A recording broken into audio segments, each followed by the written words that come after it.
damaged infrastructure worth $220 million. The tropical storm continues to batter China's southern and northeastern provinces.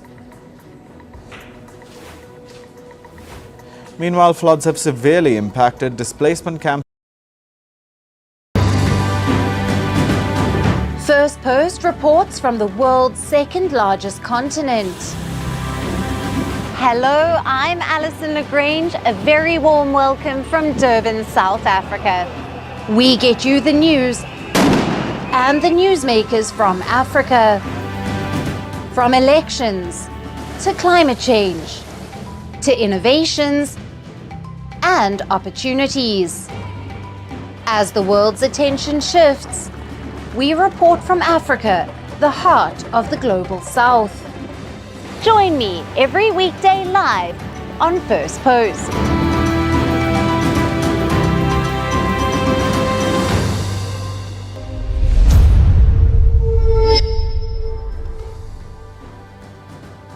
Hello and welcome to Firstpost Africa, where we get you the top stories from the continent and from across the world. I'm Alison Lagrange, coming to you live from Durban, South Africa. First, let's take a look at the headlines. Lebanon on high alert as Israel vows harsh response to deadly rocket strike on Golan Heights. Israel says it won't let this pass. Russia's Navy kicks off major drills involving most of its fleet in the Arctic and Pacific Oceans, as well as the Baltic and the Caspian Sea, including combat exercises with anti-aircraft missiles. Police fired tear gas as thousands hit the streets in Caracas protesting Venezuela's disputed election results that declared Nicolas Maduro the winner. And rescue operations are underway in India's southern state of Kerala as landslides triggered by heavy rain leave over 90 people dead and dozens trapped. And Air New Zealand abandons its 2030 goal to cut carbon emissions, blaming difficulties in securing sustainable fuel, becoming the first major carrier to back away from climate targets.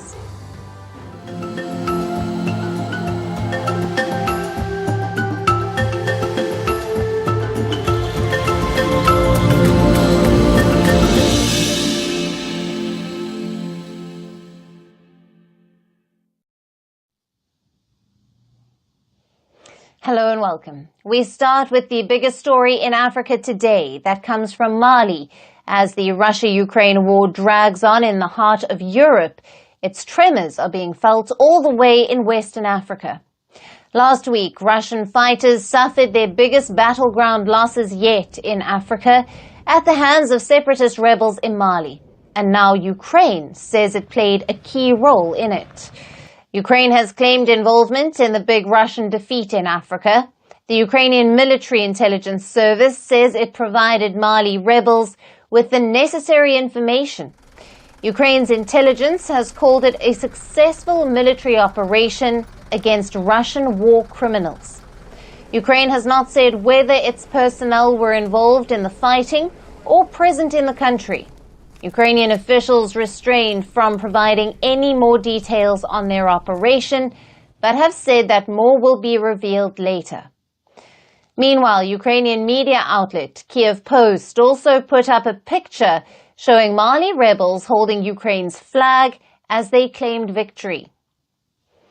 Last week, fighting erupted between the Mali Junta and a separatist coalition in Mali's north.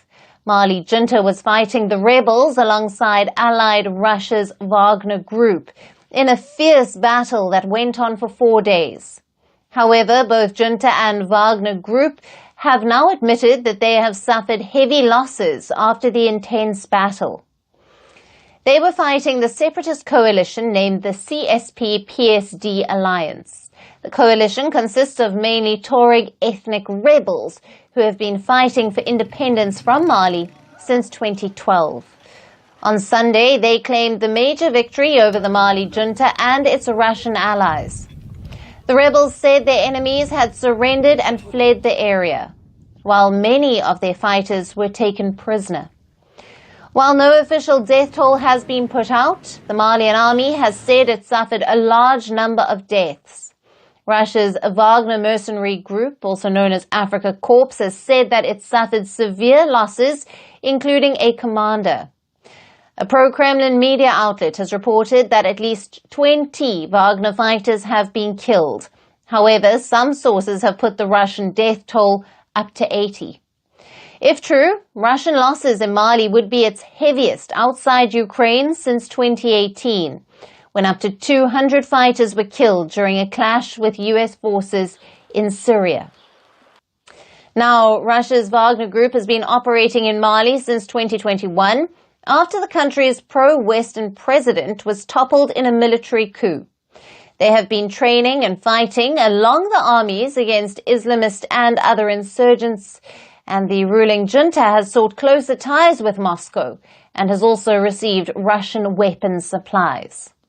Not just Mali, but other junta-ruled states in Western Africa like Niger and Burkina Faso are forging closer ties with Moscow as they have pushed the Western troops out. While Russia has been able to make inroads in the Sahel region due to a growing anti-Western sentiment, the recent blow in Mali has highlighted a major challenge for Russia's on-ground presence in the region. And it appears that Ukraine is now trying to play a proxy war in the area as it challenges Russian influence in Africa. Ukraine has opened several new African embassies in order to strengthen diplomatic, economic and military partnerships. Ukraine's forces are believed to be active in Sudan, another African country where Wagner troops have been heavily involved in fighting. Last year, Ukraine's foreign minister promised to free Africa from Russia's grip. So the war between Ukraine and Russia has certainly taken on a new global dimension. For more on this, we have with us Freedom Onoa, a professor of political science at University of Nigeria, Nsukka, and the coordinator at Security, Violence and Conflict Research Group. He is joining us live from Nsukka, Nigeria. Thank you for being with us, Professor. Thank you very much for having me. Now, the Sandstorm ambush was a major attack in which an estimated 20 to 50 mercenaries from the Africa Corps or Wagner Group were killed. The CPS-PSD has claimed responsibility for this, and now Ukraine intelligence claims to have been involved. What is your analysis, Professor, of this claim? Well, I think we are yet to have another layer of confirmation of the level and the nature of the enabling contribution of Ukrainian intelligence to that very audacious, successful ambush in Sandstorm, which is just a border town of Tinzutan. But I think what is very important and that what this signals in terms of the strategic outlay of the evolving confrontation between Russia and Ukraine is that this singular act has tended to scale up the potentials for proxy war between major rival powers in Africa. The challenge of proxy war has been a major threat to peace and stability in Africa during the Cold War era. But with the latest developments regarding the ambush of the Malian forces and their Wagner group that resulted in a devastating losses on the part of the Wagner group, which is now known as the African Corps. I think that the Russians will now try to dig deep to understand to what extent has the Ukrainian intelligence played a key role in the sources of this ambush. And I think that is going to create a whole lot of problem because then the Russians may also need to begin to think of opportunities of expanding their own attacks on Ukrainian interests. But I think it's also a very dangerous trend on the part of Ukrainian intervention because that creates a whole lot of diplomatic issues, which means that they are also enabling a rebel group that is fighting a sovereign state in Africa. So it's not just about an attack on Mali, an attack on Russia. I think it now, raises the level of concern to an attack on an African state, and that's going to create a whole lot of problem. I think that we need to wait for a much more robust, confirmation that the Ukrainian intelligence played a key role in this ambush. My concern really is, why would we have this kind of successful ambush? Why would they go for this kind of operation, for example, without having sufficient means in terms of and close air Professor, support? Russia has been making... Go ahead. Yeah. Sorry, let me interrupt you there. Russia has been making inroads into Africa in various ways, including through defense cooperation ties and using the Africa Corps in a number of countries in Africa. What is Russia's objective here, and has this defeat been a somewhat sobering experience for Russia? Yeah, I think fundamentally what is driving Russia in terms of its aggressive inroad into African countries, particularly West and Central African countries, is the desire to curry more favor, to cultivate more diplomatic support against the backdrop, of Western push and criticisms and condemnation of its invasion of Ukraine. So what Russia is trying to do is to make sure that it has garnered a whole lot of support in terms of diplomatic support that it will gain in the United Nations, particularly when this issue comes to table. Please don't forget the fact that, and that has already started playing out, in 2022, for example, Mali, for example, abstained from voting when the United Nations Security Council wanted to vote, on that global UN demand for Russia to leave Ukraine. But by 2023, Mali did not even abstain. Mali actually voted against that UN resolution, which does suggest, therefore, that Russia is making a whole lot of inroad into these African countries as a way of shoring up its own support in the United Nations security architecture, given the fact that it has lost a whole lot of support again from Western countries. Right. In the aftermath of the invasion of Ukraine. Africa is, of course, facing challenges. Yes, and Africa is facing challenges related to food security, inflation, and financial instability, as well as security concerns due to the Russia-Ukraine conflict. Considering all of this, how is the Russia-Ukraine war shaping up in Africa, and how does this affect the African continent? Well, it is important to know that an estimated 149 million persons, people in Africa, face food insecurity, and to very large extent, the outbreak and sustenance of the Russia-Ukraine crisis played a key part in this unfortunate development, essentially because Africa depends on Ukraine and Russia for the importation of wheat, which plays a key role, in terms of the food security, the staples, production of bread and other elements of food requirements in Africa. So with the outbreak of that conflict, the supply of food, particularly the supply of wheat, declined substantially. And more importantly also, because Africa also depends on Russia for the importation of fertilizer in order, to sustain its agricultural productivity. That in itself has impacted, on the global supply chain of these critical enablers for food security in terms of wheat, in terms of fertilizer. Now, that is already impacting on Africa from the food security point of view. But we can then see also that it is even going beyond the diplomatic in terms of the consequences for this latest Samsung ambush. But more importantly, is also going to go into the political realm, because the more African population are exposed to challenges connected to food security, the tendency also that disgruntled and frustrated population can then even begin to revolt against their democratic government, and that is going to create a whole lot of regional stability challenges. And that is what we are now seeing, although conversations are not even being weaved around this important fact. Problem we are having in Zambia, the problem we are having in many parts of Africa, even the problem we are even foreseeing to happen in Nigeria against the backdrop of the planned protest, against bad governance, against hardship, against poverty, against food insecurity, may likely swell, may likely explode against the backdrop of the pressure, the layered pressure that comes from the dynamics of the Russian-Ukraine crisis, which has put tremendous pressure on availability of food. And so I think that crisis is already having serious political, economic, diplomatic implications for Africa. And I don't think that Africa is really braced to deal with this problem. Professor, thank you very much. We'll have to leave it there. Thank you for being with us on Firstpost Africa and for your valued analysis and insights there. Thank you very much.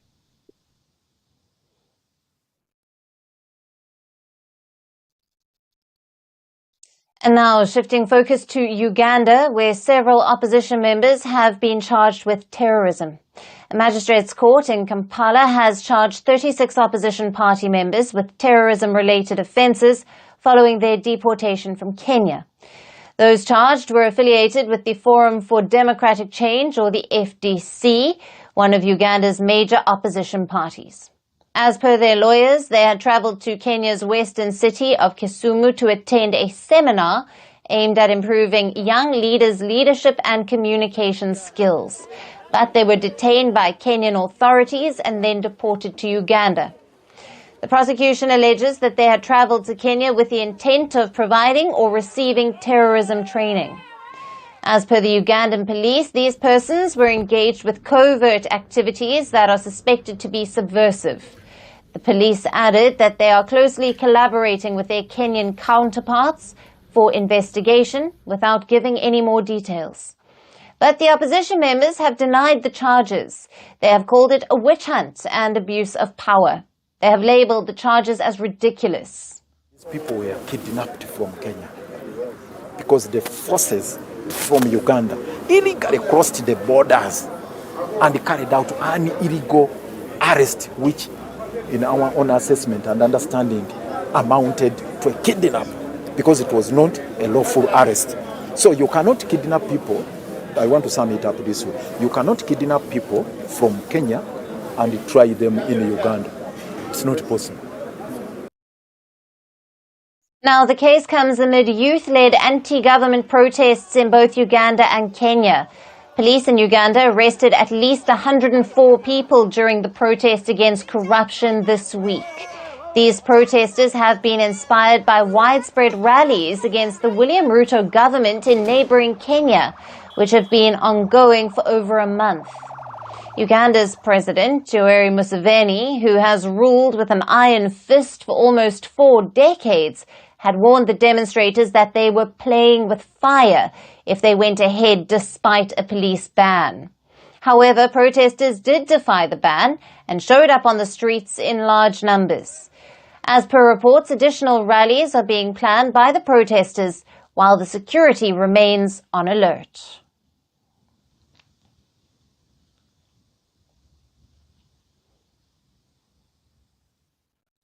Our next story is from Zimbabwe, a country in the African continent where an American has managed to stir up a controversy.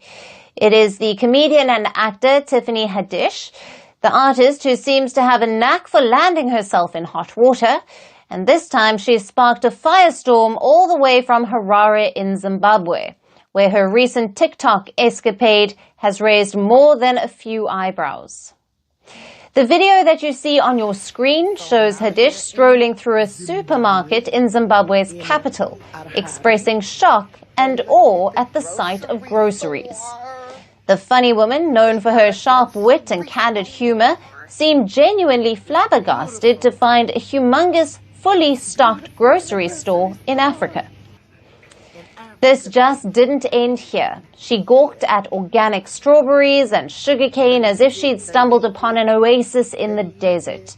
Her commentary only escalated as she explored further, marveling at the availability of soft drinks, alcohol, and even a frozen food section. Now, unsurprisingly, her astonishment did not sit well with many on social media. Critics quickly pointed out the disdain in her surprise, questioning why Haddish appeared to be under the impression that Africa is devoid of such basic amenities. Comments flooded in, asking if she thought the continent was stuck in the Stone Age. In her defense, Haddish later explained that her video was an attempt to dispel the outdated and negative stereotypes about Africa, suggesting that many in the US hold misguided beliefs that the continent is perpetually embroiled in war and poverty. She shared these thoughts in a now deleted tweet, where she lamented the false narratives she's been taught about Africa. She also expressed that her visit was an eye-opener, despite some coming to her defense, suggesting she was merely trying to demystify the misconceptions. The damage had been done. Haddish, it seems, has had a tough time navigating the choppy waters of public opinion. Just this year, she faced backlash for her comments about pro-Palestinian college protests. Tiffany Haddish's foray into the grocery store anthropology might have been well-intentioned, but sometimes, even in comedy, a little cultural sensitivity goes a long way. Perhaps her next lesson will involve a crash course in what not to say when abroad. As the saying goes, better to remain silent and be thought a fool than to speak and remove all doubt. But then again, where's the fun in that?